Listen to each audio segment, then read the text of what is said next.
Yet another People's Democracy Party, HDP MP, was robbed of her parliamentary immunity this week. A photo had emerged of Semra Güzel with a PKK member who was holding a Kalashnikov, and the majority of Parliament ruled that it was so obviously terrorism that she would have to be prosecuted, read jailed. It is interesting how much this case reveals about Turkey. Let's start with the unity with which Parliament accepted this decision. All parties, except, of course, the HDP itself, voted in favour of lifting Güzel's immunity. I wondered if the biggest opposition party, the Republican People's Party, CHP, had voted along with the proposal, as it wasn't immediately clear. After all, in 2016, many HDP MPs had been robbed of their immunity, and most of them are still behind bars. And several CHP MPs have over the years said it was a mistake. But soon I learned the CHP indeed voted in favour of lifting Güzel's immunity. Double check. This is not surprising, of course.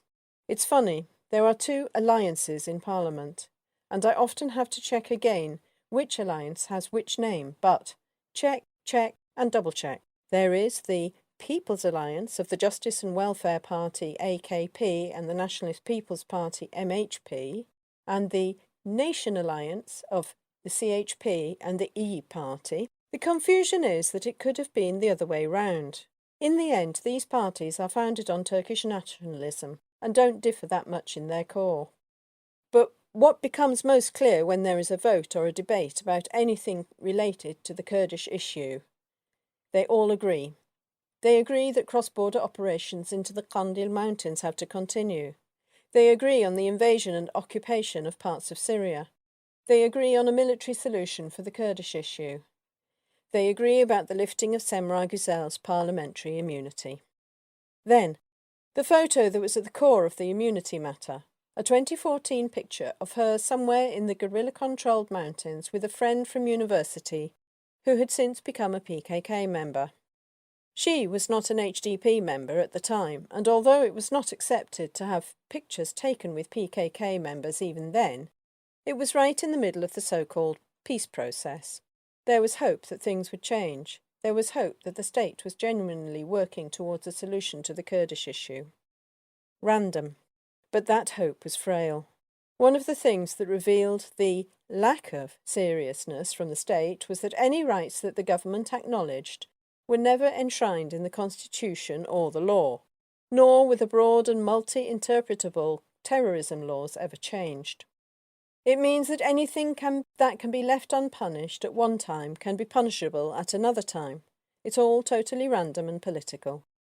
The picture of Semra Güzel with the PKK fighter is just another example. Having such a private picture can be overlooked at one time and be reason to be jailed at another. What I think also shocks Turks and MPs is that this picture shows once again that PKK fighters are not aliens. A member of the Turkish parliament went to university, and a friend she made there is now a PKK fighter, and the two meet. There are literally millions of such connections.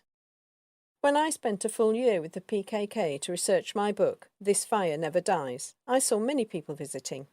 Not only family members of fighters, but also friends and people from all kinds of organisations that wanted to show solidarity, were engaged in research, or came to teach or get educated.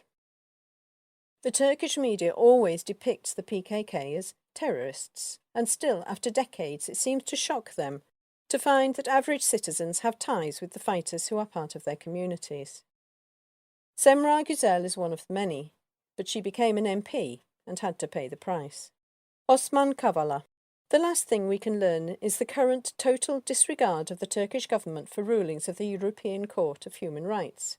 That was already obvious, of course, with the case of Osman Kavala now being assessed by the Committee of Ministers of the Council of Europe. The wheels of the Council of Europe turn slowly but surely, and with the demand to release Selahattin Demirtas from jail being ignored, but this week, the ECHR made one more important ruling. The lifting of immunity of the HDP MPs in 2016 was ruled to be a violation of the freedom of expression and therefore against the European Convention on Human Rights, meaning All the HDP MPs jailed after the lifting of their immunity back then must be instantly released. Turkey ignored it, obviously, and showed further disregard for the ruling by robbing yet another MP of her immunity. Trust me, being on a picture with a PKK fighter is not a legitimate reason to strip an MP of her immunity. One picture, one immunity lifted, many messages. Free them all. Frederica Geerdink is an independent journalist.